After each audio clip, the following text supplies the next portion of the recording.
পৌঁছে গেছি তালাপাড় প্রত্যয়ের সর্বজনীন দুর্গা উৎসবে। এই যে করোনা আবহ, সেই করোনা আবহে আমরা প্রত্যেকে কিন্তু জর্জরিত আজ বেশ কয়েকটি দিন। আজ এই যে তালাপাড় প্রত্যয়, সেই তালাপাড় প্রত্যয়ের যে পুজো মণ্ডপ বা পুজো সাজসজ্জা, তার মধ্যেও কিন্তু উঠে এসেছে এই একই ছবি। আসুন দেখে নেওয়া যাক এই তালাপাড় প্রত্যয়ের সর্বজনীন দুর্গা উৎসবের পুজোর যে প্যান্ডেল, সেই প্যান্ডেলে কতটা করোনার যে চিত্র, সেই চিত্র ফুটে উঠেছে।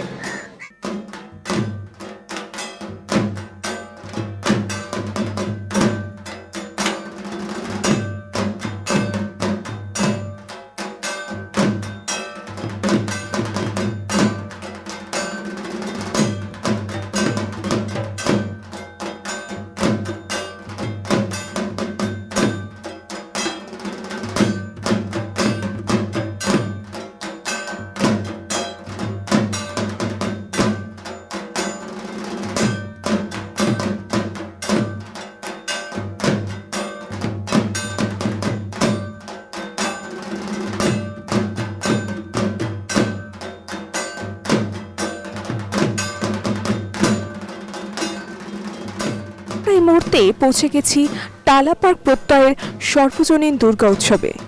আর এখানে আপনারা দেখতে পাচ্ছেন এই যে করোনা পরিস্থিতিতে আমরা দীর্ঘদিন যে দমবন্ধ পরিস্থিতিতে আটকা পড়েছিলাম বাড়ির মধ্যে, সেই যে দমবন্ধ পরিস্থিতি, সেই দমবন্ধ পরিস্থিতি কিন্তু ফুটে উঠেছে তালাপাড় প্রত্যয়ের সর্বজনীন দুর্গা উৎসব এর পুজো মণ্ডপে। আসুন জেনে নিই এইখানে পুজো কমিটির যে কর্মকর্তারা আছেন তাদের কাছ থেকে এইবারে তাদের থিম ঠিক কী। এবছর তালাপাড় প্রত্যয়ের কত বছরের পুজো?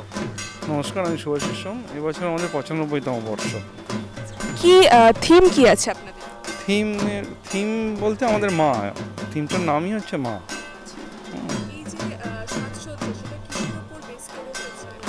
দেখুন, এবার সাজসজ্জা তো কোনো রকমের ব্যাপার না, আমাদের এই করোনা আবহের মধ্যে পুজো হচ্ছে, ঠিক আছে, এবং সেইটাকে মাথায় রেখে আমাদের মণ্ডপ সজ্জা বা সমগ্র পরিকল্পনাটা উঠে এসছে।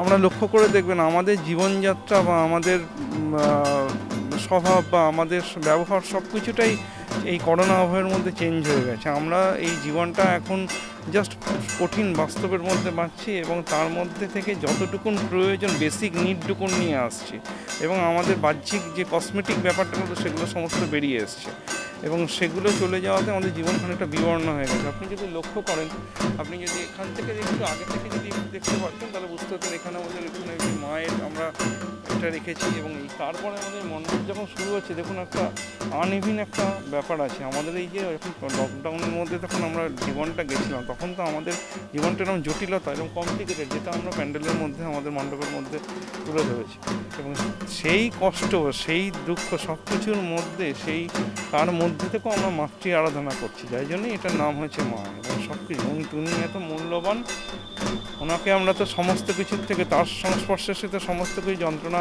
বা সব কিছু দুঃখ ভুলতে পারি, তার মধ্যে থেকে আমরা আরাধনা করছি, এবং এই সমস্ত জটিলতা সব কিছুকে উপেক্ষা করে এবং সেখান থেকে উদ্ধার হতে হবে। এই যে কালকের যে কোর্টের রায় অনুযায়ী যে বড় বড় পুজো মণ্ডপ আছে তাতে 5 মিটার দূরত্ব, এবং এই ছোট পুজো মণ্ডপে 5 মিটার এবং বড় পুজো মণ্ডপে 10 মিটার দূরত্ব থেকে ঠাকুর দেখতে হয়। প্রত্যেকটা পুজো মণ্ডপ কন্টেনমেন্ট জোন বলে ঘোষণা করা হচ্ছে। তো সেইখান থেকে আপনারা কতটা মানে খারাপ লাগছে আপনাদের যে এত কিছু করার পর শুধু মানুষ আসতে পারছে না ভেতরে? দেখুন, সেটা তো একটা খারাপ লাগা একটা ব্যাপার নিশ্চয়ই আছে, কিন্তু বাস্তবতাও আছে। মহামান্য হাইকোর্টকে তো নিশ্চয়ই আমাদের মান্যতা দিতে হবে, এবং তাদের যেটা বলেছে সেটা নিশ্চয়ই সমস্ত কিছু চিন্তা করেই তারা বলেছেন। সেই প্রশাসনিক স্তরে যেটা সিদ্ধান্ত হয়েছে সেটা আমরা মানতে বাধ্য, এবং সেটা যদি দেখুন, এটা আমাদের এবার থিম হচ্ছে লোকহিত মা, এবং তার আরাধনা করতে গিয়ে যদি আজকে জনসাধারণের কোনো রকম ক্ষতি হয়, তার জন্য যদি মহামান্য আদালত এই রায় দিয়ে থাকেন, তাহলে সেটা আমাদের মান্যতা দিতেই হবে, খারাপ লাগলেও দিতে হবে। কিন্তু দর্শকরা আমরা সেই জন্য যাতে দেখতে পাই তার জন্য কিছু ভার্চুয়াল ব্যবস্থা রেখেছি। আমাদের একটা অ্যাপ আছে, যেখানে গেলে আমাদের পুজোকে দেখা যাবে, আমরা সেই ব্যবস্থা করে দিই। কি নাম অ্যাপ? লোকহিত কোথায় অ্যাভেলেবেল, কিভাবে পাবে দর্শক? প্লে স্টোরে আছে, গুগল প্লে স্টোরে গেলে এটা পাবে, iOS-ও এসে যাচ্ছে। এতে খালি মানে ঠাকুর দেখা না, এটা সমস্ত রকমের আমাদের এমার্জেন্সি, ধরুন হসপিটাল এমার্জেন্সির নম্বর, মানে প্রশাসনিক স্তরে পুলিশ, অ্যাম্বুলেন্স সমস্ত কিছু থাকছে, এবং খাদ্য সামগ্রী সব ইন্ডিজিনিয়াস ব্যাপারগুলো এখানে রাখা হয়েছে, জামা কাপড় সবই রাখা হয়েছে প্রান্তিক মানুষদেরকে যাতে প্রমোশন দেওয়া হয়, তাই জন্য এটাকে অ্যাপসটা দেওয়া হয়। স্বাস্থ্যবিধি মেনে আপনারা কাজ করছেন? স্বাস্থ্যবিধি পুরোপুরি মানা হচ্ছে। প্রথম আমাদের প্রবেশ পথ হচ্ছে আরও এগিয়ে গিয়ে সেখানে আমাদের একটা থার্মাল স্ক্রিনিংয়ের ব্যবস্থা আছে। থার্মাল স্ক্রিনিং কিন্তু অটোমেটিক, মানে একটা থার্মাল জোন করা হয়েছে, যেখানে গেলে একটা যেরকম এয়ারপোর্টে থাকে সেখানে ডিসপ্লে করবে যে টেম্পারেচার, এবং সেটা যদি কেউ মানে বেশি থাকে সেখানে একটা থাকবে, অটোমেটিক একটা ব্যারিয়ার থাকবে, সেটা থেকে আটকাবে, সেখান থেকে তাকে আমরা এসকর্ট করে বেরিয়ে করে নিয়ে আসবো। এবং আমাদের ইউভি স্যানিটেশন টানেল করা হয়েছে, সেখান দিয়ে লাগবে 20 ফুট ইউভি স্যানিটেশন টানেল আছে, সেখান দিয়ে আসবে। এবং আমাদের এরিয়াটা একটা অ্যাডভান্টেজ আছে, আর প্রচুর বড় এরিয়া, ডিস্টেন্সিং করে সব কিছু লোককে দেখানোর ব্যবস্থা। কিন্তু যদি এখন এই অবস্থায় যদি বন্ধ হয়ে যায়, তাহলে একটা অন্য ব্যাপার। একদমই। আমরা কিন্তু টালা পার্ক যে প্রত্যয়ের যে পুজো কমিটির যারা সদস্য আছেন তাদের কাছ থেকে শুনে নিলাম এই যে করোনা আবহে, সেই করোনা আবহে তারা কতটা স্বাস্থ্যবিধি মেনে এই পুজোর আয়োজন করেছেন। আপনারা সাথে থাকুন, এরপর আমরা আরও আপনাদের এই ধরনের পুজো মণ্ডপের ভেতরকার দৃশ্য দেখাবো, তার সঙ্গে থাকুন। আমরা এই মুহূর্তে উপস্থিত হয়েছি বাগবাজার সর্বজনীন পুজো কমিটিতে। দুর্গাপুজো মানে কিন্তু বাঙালির একটা আবেগ জড়িয়ে থাকে, আর সেই আবেগের আর এক নাম কিন্তু বাগবাজার সর্বজনীন। এখানে দুর্গা প্রতিমার মুখ না দেখলে নাকি প্রচলিত কথা অনুযায়ী দুর্গা ঠাকুর নাকি দেখা হয় না। আসুন দেখে নিই এই বাগবাজার সার্বজনীন পুজো কমিটির এবছরের যে মায়ের রূপ, সে মায়ের রূপ।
আমরা এই মুহূর্তে জেনে নেব কুমোরটুলি পার্ক সর্বজনীনের এই যে পুজো প্যান্ডেল, সেই পুজো প্যান্ডেলের যিনি স্রষ্টা, অর্থাৎ যিনি নিজের হাতেই প্যান্ডেল তৈরি করেছেন, তার কাছ থেকে যে এইবার এনাদের এই কর্মকাণ্ডের মধ্যে তাদের কি চিন্তা ভাবনা ফুটে উঠেছে।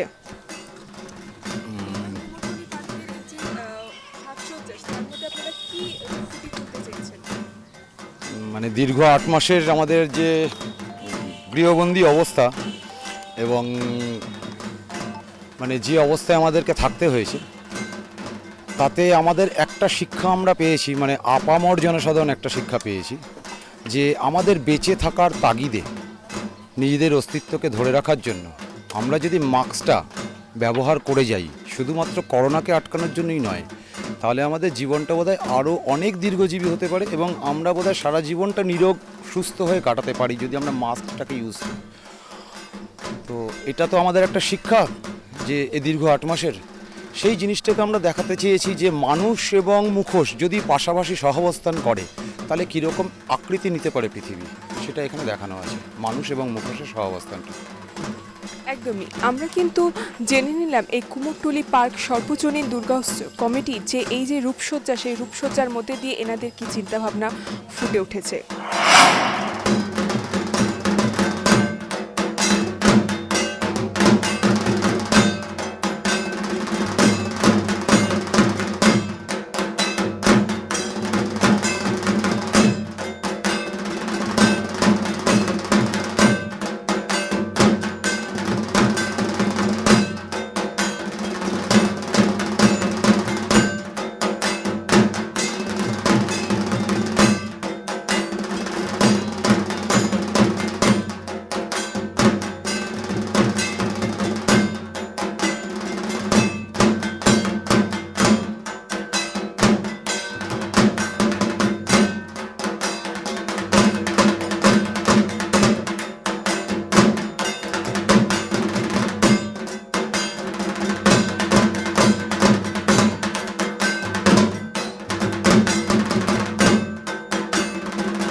আমরা এই মুহূর্তে এসে পৌঁছেছি কুমোরটুলি পার্ক সর্বজনীন পুজো কমিটিতে।